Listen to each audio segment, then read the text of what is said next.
Hello friends, അപ്പോൾ എല്ലാവർക്കും നമ്മുടെ പുതിയ വീഡിയോയിലേക്ക് സ്വാഗതം. ഇന്ന് നമ്മൾ എടുക്കാൻ പോകുന്നതെന്ന് പറഞ്ഞാൽ XLCയുടെ ഫിസിക്സിൻ്റെ ഓണം എക്സാമിന് ചോദിക്കുന്ന മോസ്റ്റ് ഇമ്പോർട്ടൻറ്റ് ക്വസ്റ്റ്യൻസുമായിട്ടാണ് നമ്മൾ വന്നിട്ടുള്ളത്. അപ്പോൾ വീഡിയോ സ്കിപ്പ് ചെയ്യാതെ ഫുള്ള് കാണുക. അപ്പോൾ നമുക്ക് വേറെ വീഡിയോയിലൊക്കെ കിടക്കാം. അപ്പോൾ നമ്മൾ ആദ്യം തന്നെ ഫസ്റ്റ് ചാപ്റ്റർ ആയിട്ടുള്ള എഫക്ട്സ് ഓഫ് ഇലക്ട്രിക് കറണ്ട് എന്ന് പറയുന്ന ചാപ്റ്ററിലെ ഇമ്പോർട്ടൻറ്റ് ക്വസ്റ്റ്യൻസ് ആണ് ഫസ്റ്റ് നോക്കാൻ പോകുന്നത്. അപ്പോൾ ആദ്യമായിട്ട് തന്നെ ഇതിൽ നോക്കുന്നത് എന്ന് പറഞ്ഞു കഴിഞ്ഞാൽ ഓരോ ഡിവൈസും അതിൽ എനർജി ചേഞ്ചസുമാണ്, അതായത് എന്ത് എനർജി ആയിട്ട് മാറുന്നു എന്നുള്ള ഒരു ക്വസ്റ്റ്യനാണ് നോക്കുന്നത്.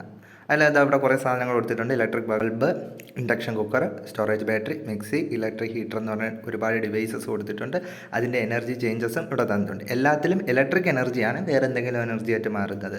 ബൾബിലാണെങ്കിൽ അത് ലൈറ്റ് എനർജി ആവും, ഇൻഡക്ഷൻ കുക്കറിൽ ഹീറ്റാണ്, ഇലക്ട്രിക് ഹീറ്ററിലും ഹീറ്റായിട്ടാണ് മാറുന്നത്, മിക്സിയിൽ മെക്കാനിക്കൽ എനർജിയാണ്, മിക്സി ഒരു മെഷീനാണ്, സോ മെക്കാനിക്കൽ എനർജി ആയിട്ടാണ് മാറുന്നത്. സ്റ്റോറേജ് ബാറ്ററിയിലാണെങ്കിൽ കെമിക്കൽ എനർജി ആയിട്ടാണ് മാറുന്നത്. ഓക്കെ, ചാപ്റ്ററിലോട്ട് കടക്കുന്ന സമയത്ത് തന്നെ ചോദിക്കുന്ന ഒരു ഇമ്പോർട്ടൻ്റ് ആയിട്ടുള്ള ചോദ്യമാണിത്.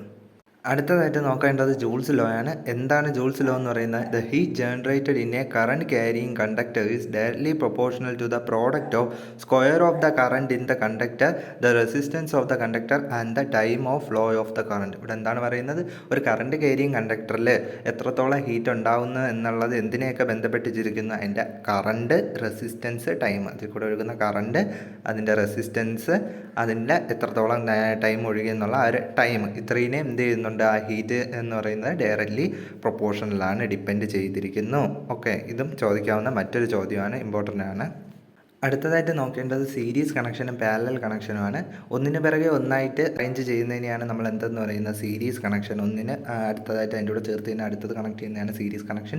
സീരീസ് കണക്ഷനിൽ ഓർത്തിരിക്കേണ്ടത് കറണ്ട് സെയിം ആണ്. സീരീസ് കണക്ഷൻ ചെയ്യുന്ന സമയത്ത് എല്ലാ ഇടത്തിലും എന്താണ്? കറണ്ട് കോൺസ്റ്റൻ്റ് ആണ്. അതേപോലെ തന്നെ ഇതിലെ റെസിസ്റ്റൻസ് എങ്ങനെയാണ് കണ്ടുപിടിക്കുന്നത്? ടോട്ടൽ റെസിസ്റ്റൻസ് R എന്ന് പറയുന്ന അതിനകത്തുള്ള എല്ലാ റെസിസ്റ്റൻസും കൂടെ കൂട്ടിയെടുക്കുന്നതാണ്. ഇപ്പോൾ രണ്ട് റെസിസ്റ്റൻസ് ആണെന്നുണ്ടെങ്കിൽ R = R1 + R2 എന്ന് പറഞ്ഞ് രണ്ടിൻ്റെയും കൂടെ സമ്മാണ് എടുക്കുന്നത്.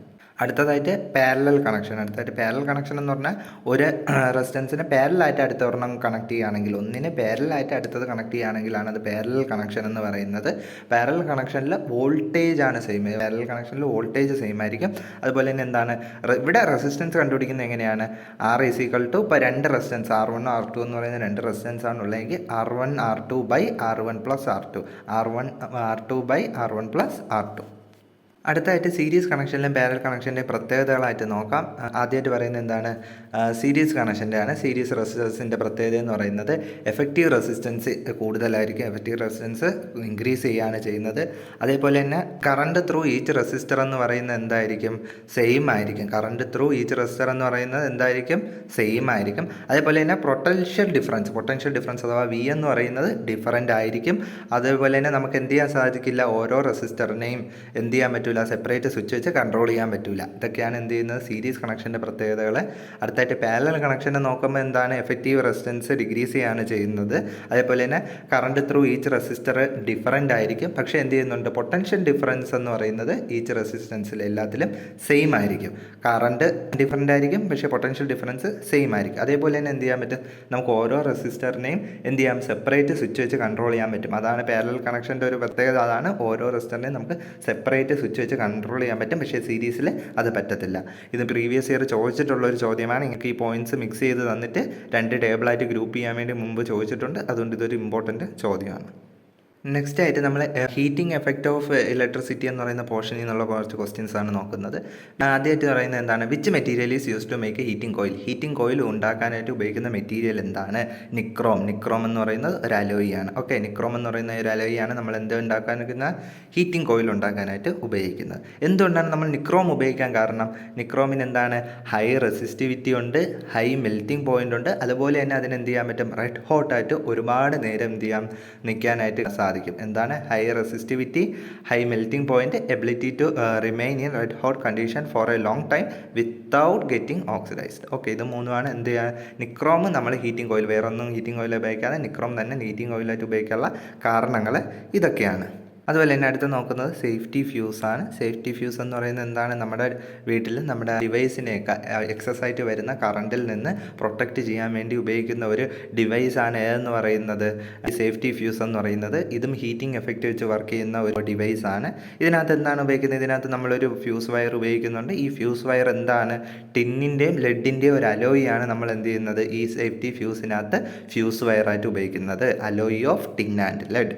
എന്തുകൊണ്ടാണ് ഇത് തന്നെ ഉപയോഗിക്കാൻ കാരണം ഇതിന് ലോ മെൽറ്റിംഗ് പോയിൻ്റാണ്, വളരെ താഴ്ന്ന മെൽറ്റിംഗ് പോയിൻ്റാണ്. അതുകൊണ്ട് തന്നെ എപ്പോഴാണ് ഒരു ഹൈ കറണ്ട് കയറി വരുന്നത് അപ്പോൾ തന്നെ ഇത് ബ്രേക്ക് ആവുകയും അങ്ങനെ എന്ത് ചെയ്യുന്നുണ്ട്? നമ്മളെ വീട്ടിലെ ബാക്കി ഡിവൈസസിനെല്ലാം ഇത് പ്രൊട്ടക്റ്റ് ചെയ്യുകയും ചെയ്യുന്നു. അതുകൊണ്ടാണ് ഇതിനെ സേഫ്റ്റി ഫ്യൂസ് എന്ന് പറയുന്നത്.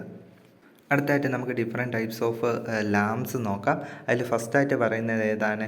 ഇൻകാൻസെൻറ്റ് ലാംപ്സ് ആണ്. എന്താണ് ഇൻകാൻസെൻറ്റ് ലാംപ്സ് എന്ന് പറയുന്നത്? ഈ ലാംപ്സിനകത്തൊരു ഫിലമെൻറ്റ് കാണും. നമ്മൾ എന്ത് ചെയ്യുന്നുണ്ട്? കറണ്ട് പാസ് ചെയ്യുന്ന സമയത്ത് ഈ ഫിലമെൻറ്റ് വൈറ്റ് ഹോട്ട് ആവുകയും നമുക്ക് ലൈറ്റ് തരികയും ചെയ്യും. ഇത്തരം ലാംപ്സിനെയാണ് നമ്മൾ എന്തെന്ന് പറയുന്നത്? ഇൻകാൻസെൻറ്റ് ലാംപ്സ്. ഓക്കെ, ഇൻകാൻസെൻറ്റ് ലാംപ്സിനകത്ത് ഉപയോഗിക്കുന്ന ഫിലമെൻറ്റ് ഏതാണ്? ടങ്സ്റ്റൺ ഫിലമെൻ്റ് ആണ്. എന്ത് ഫിലമെൻ്റ് ആണ്? ടങ്സ്റ്റൺ എന്ന് പറയുന്ന മെറ്റൽ ഉപയോഗിച്ചുണ്ടാക്കിയ ഫിലമെൻ്റ് ആണ് നമ്മൾ ഇൻകാൻസെൻറ്റ് ലാമ്പിനകത്ത് ഉപയോഗിക്കുന്നത്. എന്തുകൊണ്ടാണ് നമ്മൾ ടങ്സ്റ്റൺ ഉപയോഗിക്കുന്നത്? ടങ്സ്റ്റൺ എന്തുണ്ട്? വൈറ്റ് ഹോട്ടായിട്ട് ഒരുപാട് നേരം എന്ത് ചെയ്യാൻ പറ്റും? നിൽക്കാനായിട്ട് സാധിക്കും. എന്ത് ചെയ്യാം? ബ്രേക്ക് ചെയ്യാതെ വൈറ്റ് ഹോട്ടായിട്ട് ലോങ് ടൈം നിൽക്കാൻ ആർക്ക് സാധിക്കും? നമ്മുടെ ടങ്സ്റ്റന് സാധിക്കും. അതോടൊപ്പം തന്നെ നമ്മൾ എന്ത് ചെയ്യും? ഈ ഒരു ബൾബിൽ എന്ത് ചെയ്യാൻ വേണ്ടി ഓക്സിഡേഷൻ തടയുന്നതിന് വേണ്ടി ബൾബ് നമ്മൾ എന്ത് ചെയ്യും? ഇവാക്യുവേറ്റ് ചെയ്യും. അതിനകത്തുള്ള എയർ അത്രയും പുറത്ത് കളഞ്ഞ് അത് വാക്വമാക്കി വെച്ചേക്കും. അതുപോലെ തന്നെ വേപ്പറൈസേഷൻ കുറയ്ക്കുന്നതിന് വേണ്ടി അതിന് പകരം അതിനകത്ത് ലോ പ്രഷറിൽ ഇനേർട്ട് ഗ്യാസസ് എന്തുകൊണ്ടാണ് നിറയ്ക്കുന്നത്? ഇനേർട്ട് ഗ്യാസ് ആരുമായിട്ട് റിയാക്ട് ചെയ്യില്ല. അതുകൊണ്ട് എന്ത് ചെയ്യും? ലോ പ്രഷറിൽ ഇനേർട്ട് ഗ്യാസസ് അതിനകത്ത് നിറയ്ക്കും. ഇത്രയാണ് നമ്മൾ ഇൻകാൻസെൻറ്റ് ലാമ്പിനെ കുറിച്ച് ഓർത്തിരിക്കേണ്ട കാര്യങ്ങൾ. അടുത്തതായിട്ടൊരു ടൈപ്പ് ലാംപ്സ് എന്ന് പറയുന്നതാണ് എന്തെന്ന് പറയുന്നത്? ഡിസ്ചാർജ് ലാംപ്സ് എന്ന് പറയുന്നത്. ഡിസ്ചാർജ് ലാംപ്സ് എന്താണെന്ന് നമുക്ക് സിമ്പിളായിട്ട് നോക്കാം. ഒരു ഗ്ലാസ് ട്യൂബിൻ്റെ രണ്ടറ്റത്ത് എന്ത് ചെയ്തേക്കുന്നു? നമ്മൾ 2 ഇലക്ട്രോഡ് ഘടിപ്പിക്കുന്നു. ഒരു ഗ്ലാസ് ട്യൂബിൻ്റെ രണ്ടറ്റത്ത് നമ്മൾ 2 ഇലക്ട്രോഡ് ഘടിപ്പിക്കുന്നു. എന്നിട്ട് എന്ത് ചെയ്യുന്നുണ്ട്? ആ ഗ്ലാസ് ട്യൂബിനകത്ത് നിറച്ച് നമ്മൾ എന്ത് ചെയ്യുന്നുണ്ട്? ഗ്യാസ് ഫില്ല് ചെയ്തിട്ടുണ്ട്. ഓക്കെ, അപ്പം എന്ത് ചെയ്യുന്നുണ്ട്? നമ്മൾ എന്ത് ചെയ്യുന്നു? ഈ 2 ഇലക്ട്രോഡ്സിലോട്ട് നമ്മൾ എന്ത് ചെയ്യുന്നുണ്ട്? ഇലക്ട്രിസിറ്റി സപ്ലൈ ചെയ്യുന്ന സമയത്ത് എന്ത് ചെയ്യും? ഈ ഗ്യാസ് മോളിക്യൂൾസ് എന്ത് എമിറ്റ് ചെയ്യാൻ തുടങ്ങും? ലൈറ്റ് എമിറ്റ് ചെയ്യാൻ തുടങ്ങും. ഇങ്ങനെയാണ് എന്ത് ചെയ്യുന്നത്? ഡിസ്ചാർജ് ലാമ്പിൽ ലൈറ്റ് കിട്ടുന്നത്. അങ്ങനെ എങ്ങനെയാണ് ഈ ലൈറ്റ് എമിറ്റ് ചെയ്യുന്നതെന്ന് ചോദിച്ചു കഴിഞ്ഞാൽ, നമ്മൾ ഈ ഇലക്ട്രിസിറ്റി ഒരു ഹൈ വോൾട്ടേജ് അതിലോട്ട് അപ്ലൈ ചെയ്യുന്നു. ഈ ഗ്യാസ് മോളിക്യൂളിൽ ഒരു ഹൈ വോൾട്ടേജ് അപ്ലൈ ചെയ്യുന്ന സമയത്ത് ഗ്യാസ് മോളിക്യൂൾസ് ഈ എനർജി അബ്സോർബ് ചെയ്യുകയും അവരുടെ നോർമൽ എനർജി സ്റ്റേറ്റിൽ നിന്ന് ഒരു ഹയർ എനർജി സ്റ്റേറ്റിലോട്ടോ ഉയർന്ന ഒരു എനർജി സ്റ്റേറ്റിലോട്ടോ അവർ പോവുകയും ചെയ്യും. പക്ഷേ എന്താണ് പ്രശ്നം എന്ന് പറഞ്ഞു കഴിഞ്ഞാൽ, ഈ ഹയർ എനർജി സ്റ്റേറ്റിൽ അവർ സ്റ്റേബിൾ അല്ല, അവർ അൺസ്റ്റേബിളാണ്. അവിടെ അൺസ്റ്റേബിൾ ആയതുകൊണ്ട് തന്നെ അവരെന്ത് ചെയ്യും? തിരിച്ച് അവരുടെ ഒറിജിനൽ എനർജി സ്റ്റേറ്റിലോട്ട് തിരിച്ച് വരാൻ വേണ്ടി ശ്രമിക്കും. അപ്പോൾ അങ്ങനെ അവർക്ക് തിരിച്ച് വരണമെങ്കിൽ എന്ത് ചെയ്യണം? അവർ ഹയർ എനർജി സ്റ്റേറ്റിലോട്ട് പോയ സമയത്ത് അവർ അബ്സോർബ് ചെയ്ത ആ എനർജി അവർ പുറത്തോട്ട് റിലീസ് ചെയ്യണം, പുറത്തോട്ട് വിടണം. അപ്പോൾ എന്ത് ചെയ്യുന്നുണ്ട്? അവർ ആ എനർജി പുറത്തോട്ട് വിടുന്ന എന്തായിട്ടാണ്? ലൈറ്റായിട്ട് പുറത്ത് വിടുകയും അവർ തിരിച്ച് അവരുടെ ഒറിജിനൽ സ്റ്റേറ്റിലോട്ട് വരികയും ചെയ്യും. അപ്പോൾ ഈ സമയത്ത് അവർ ആ പുറത്ത് വിടുന്ന ലൈറ്റ് എനർജിയാണ് നമുക്ക് ലൈറ്റായിട്ട് കിട്ടുന്നത്. ഓക്കെ, ഇങ്ങനെയാണ് എന്ത് ചെയ്യുന്നത്? ഡിസ്ചാർജ് ലാംപ്സ് വർക്ക് ചെയ്യുന്നത്. ഇവിടെ ഡിസ്ചാർജ് ലാമ്പിൻ്റെ കുറച്ച് എക്സാമ്പിൾസ് കൊടുത്തിട്ടുണ്ട്. സോഡിയം വേപ്പർ ലാമ്പ്, ആർക്ക് ലാമ്പ്, ഫ്ലൂറസെൻറ്റ് ലാമ്പ്, CFL. ഈ ഫ്ലൂറസെൻറ്റ് ലാമ്പ് CFL ഒക്കെ നമ്മൾ കണ്ടിട്ടുള്ളതാണ്, നമ്മുടെ വീട്ടിൽ തന്നെ ഉള്ള ലാംപ്സാണ്. ഇതൊക്കെ ഇങ്ങനെയാണ് വർക്ക് ചെയ്യുന്നത്. ലാസ്റ്റായിട്ട് ഈ പാഠത്തിൽ നോക്കാനുള്ളതാണ് LED ബൾബ് എന്ന് പറയുന്നത്. എന്താണ് LED? Light emitting diode. LEDയുടെ ഫുഡ് ഫോം എന്ന് പറയുന്നത് ലൈറ്റ് എമിറ്റിംഗ് ഡയോഡ്സ് എന്നാണ്. ഇതിൻ്റെ പ്രധാനമായിട്ട് ഇതിൻ്റെ അഡ്വാൻറ്റേജസ് മാത്രം നമ്മൾ നോക്കി വെച്ചിരുന്നാൽ മതി. നമുക്കറിയാം, സാധാരണ രീതിയിൽ നമ്മളെപ്പോഴും കേൾക്കുന്നത് തന്നെയാണ്. LEDസിൻ്റെ അഡ്വാൻറ്റേജ് എന്താണ്? അതിന് എനർജി കൺസപ്ഷൻ വളരെ കുറവാണ്. അതുകൊണ്ട് തന്നെ അതിന് ഹൈ എഫിഷ്യൻ്റ് ആണ്.